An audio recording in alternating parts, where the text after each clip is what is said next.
Hello my beautiful people, welcome to the Weekly General with me, Raphael from Radiant Reality. It's an absolute pleasure to have you. Thank you so much for being here. Thank you so much for joining me.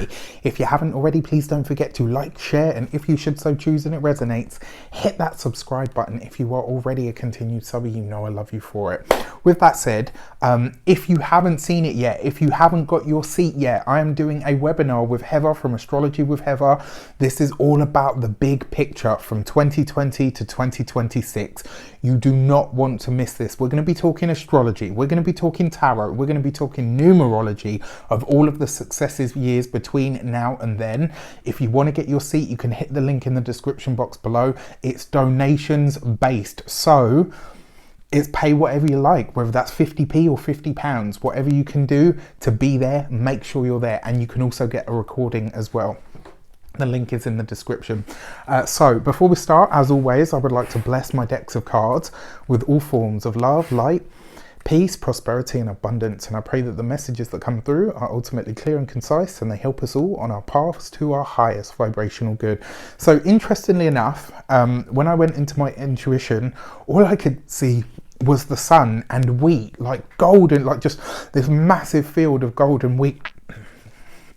And the message that I got from that was the wheat must ripen before we harvest. Now, interestingly enough, for those of you that know, in the pagan circles on the 1st of August, it is Lunasa, which is a festival. It's like the first harvest festival, basically. It's, you know, you want to be, it's like the first harvest where you bring in the grain, where you bring in the fruits, where you know, all of those nice things. It's not the final harvest that we'll have later on. But it's the first harvest, and it's really interesting because it wasn't until after, when I looked at the dates, I was like, oh, okay, that's why. So it looks like I was kind of tapping into that, but the message still stands, right?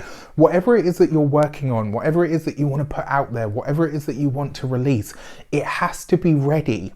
Right, whatever it is. And this is one of the things as well, you know, we've all heard the cliche that Mother Nature, you know, she doesn't release anything early, like it's ready when it's ready.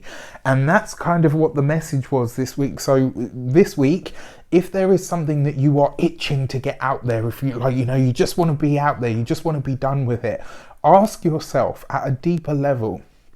Take a moment to really steel yourself, to take a breath, to take a beat, and say to yourself, is this actually ready?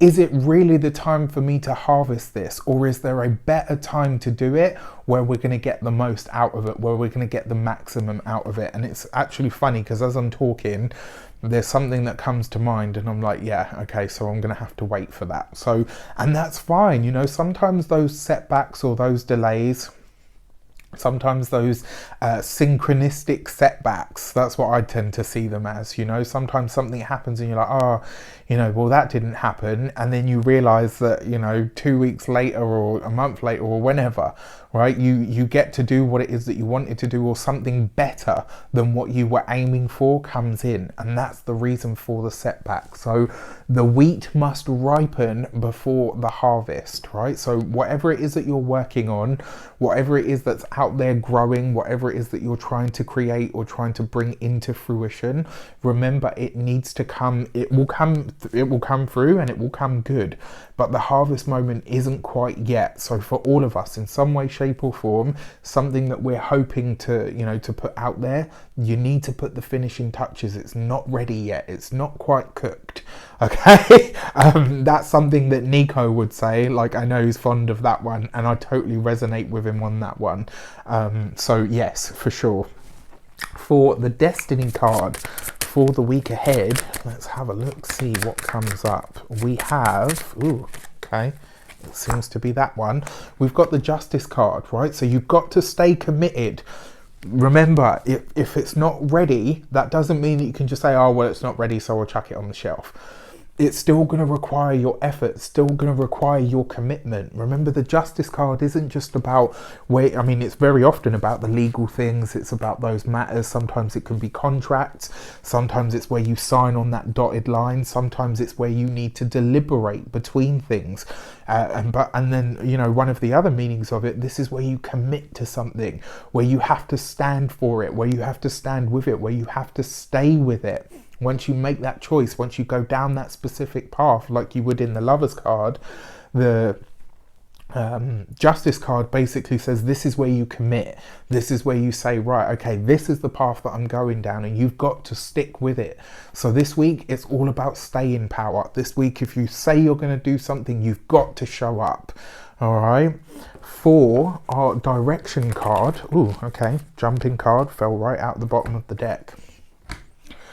Wow. Okay, so this is going to be a big week, right? There's going to be, okay, so as a world prediction, and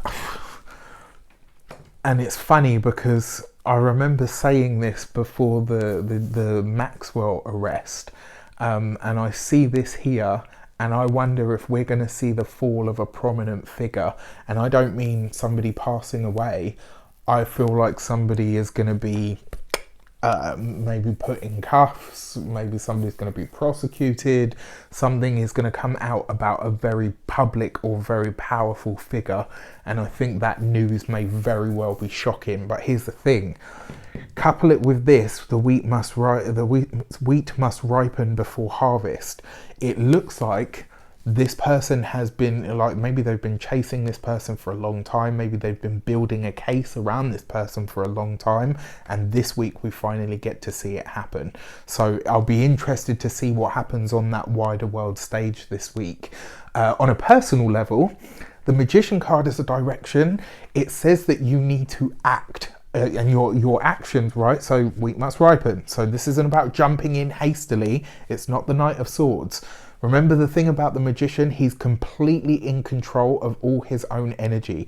He directs all of his inner force. He directs all of his manifesting energy and chooses. That's what it is, right? Your willpower, aligning your will with the divine will and using that to direct that energy to manifest whatever you want. Couple that with the Justice card. This is a lot of air energy because that's the Magician is Mercury ruled. The Justice card, so we could be very much in our minds this week. This is a great week for creating things. It's a fantastic week for literally signing on the dotted line to do something, but it's a fantastic week for making the decision. It's a fantastic week for moving towards something, not necessarily completing anything, but it definitely sees you going after something and doing it in a way that is I mean, really powerful. And it's interesting as well because, you know, it is the Harvest Festival this, like, at the end of this week, literally on the 1st of August. I just feel like whatever it is that we're working on, whatever it is that we're doing, it's not quite cooked yet.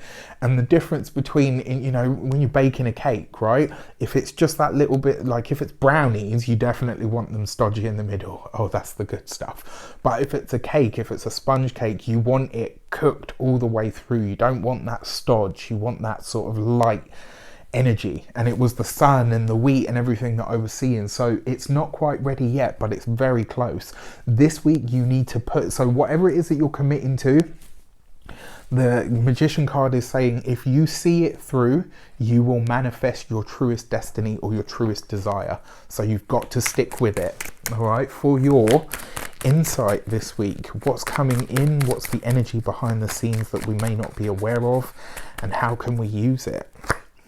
We've got the Seven of Swords, right? So here's the thing, whatever it is that we are working on, as I said, it's not quite ready yet, and we may not necessarily have all of the facts. The Seven of Swords underneath the Justice card, when I say we might not have all of the facts, if you're hoping to launch something, you might have put something in there and you're in breach of a copyright that you aren't even aware of.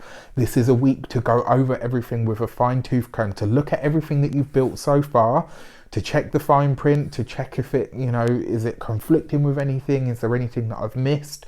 Double check that, because this week you might find that you know, maybe there's something that you've missed, or maybe somebody's trying to work at cross purposes to you, or trying to maybe trying to sabotage your efforts. But I can tell you with these cards, you will definitely get to see it. Now, what's really interesting as well, especially because at the end of this week, we've got that big full moon that's coming up in on the 3rd of August, which is in Aquarius. This is all air energy. The Seven of Swords, swords is air. The Justice card represents Libra, that's air. Magician card represents Mercury, that's air. I mean, it can be earth because you've got the Virgo element of it, but for the most part, this is all about air, which kind of suggests that the ideas that you have, they're brilliant ideas. It's just not quite time for you to put them out there as yet. Whatever that means to you, I hope that it helps you in some way, shape or form. Thank you so much for being a part of Radiant Reality. From my heart to yours, I absolutely love you, and I appreciate every single one of you that show up for me every single week with all of your likes, shares, subscribes. I love it when you guys comment. It's so great as well. And I love it when you guys start little conversations in the comments. You know, I check those out from time to time, and it's lovely to see how you really support each other. So I just want to say again, a heartfelt thank you all so much for everything that you do for me. And with that said, have an amazing week. Let me know in the comments how it shapes up. Anything as well that you see on the wider world stage. And that thing with the Seven of Swords, as an insight, I really do feel like it's going to be quite a public figure. We're going to see something about them. Maybe it's some secret Seven of Swords that comes out about them that really paints a different picture of who they are behind the scenes. All right, anyway, with that said, take care and I'll see you soon.